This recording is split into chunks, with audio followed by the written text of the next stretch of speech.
janji baptis.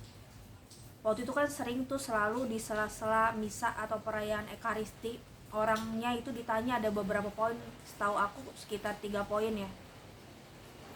Apakah saudara menolak kejahatan dalam diri saudara sendiri dan dalam masyarakat? Ya, kami menolak. Apakah saudara menolak setan dalam bentuk tahayul, perjudian, dan hiburan yang tidak sehat? Ya, kami menolak. Apakah saudara menolak segala tindakan dan kebiasaan yang tidak adil atau tidak jujur dan yang melanggar hak-hak asasi manusia? Ya, kami menolak. Apakah saudara menolak setan, sumber segala dosa dan penguasa kegelapan? Ya, kami menolak. Ini kutipannya tadi aku copy paste dalam verbal dari bentuk itu buku puji syukur. Di situ kan tertulis, terus sudah gitu sering ada di sumber terpercaya misa online dulu, pembaharuan janji baptis, bisa di Google search sendiri pembaharuan janji baptis gitu. Saking sakralnya itu tulisan-tulisannya gitu, setahu aku tuh pernah diketik lagi di warta. Zaman dulu kan masih ada warta di rumah kan, bisa dibawa pulang, bisa dibaca-baca sendiri, itu direnungkan lagi janji baptis itu apa.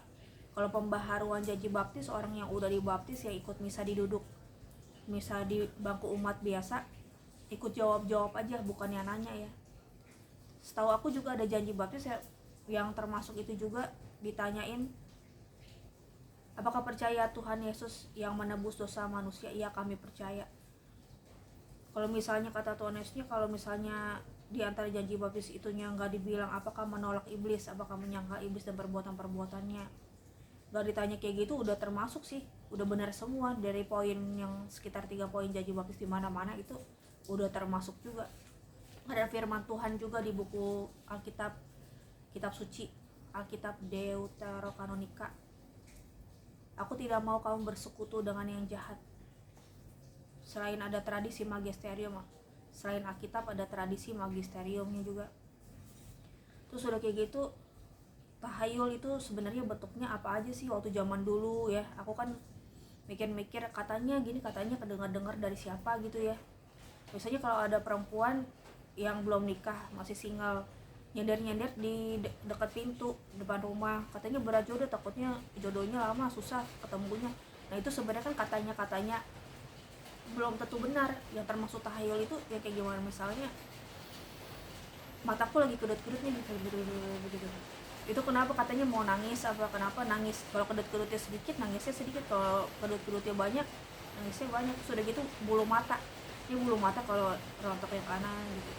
Ada beberapa orang yang suka sama aku yang kiri itu, pas lagi dilihat kok ada yang benci sama aku. Nah itu sebenarnya tahayul atau bukan ya.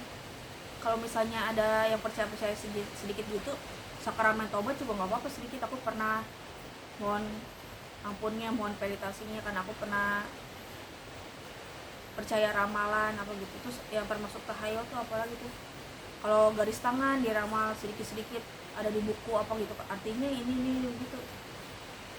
Kalau misalnya pekerjaannya tuh apa, garis tangannya apa.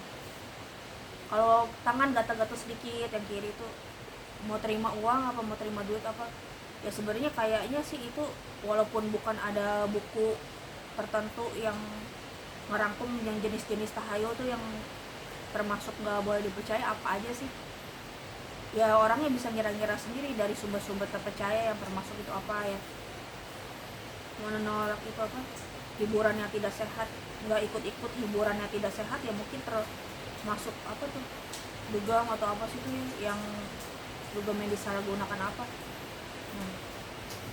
Jadi pikir-pikir sendiri aja. Kalau yang melanggar hak-hak asasi manusia yang termasuk HAM itu apa, udah ada di ensiklik kan, dari yang penulis aslinya tuh udah pasti betul, dan dari gereja Katolik udah menghasilkan karya-karyanya. Salah satunya ada tulisannya HAM, hak asasi manusia. Jadi yang termasuknya itu apa aja, terus melanggarnya ya termasuknya pun dirinciin deh gitu.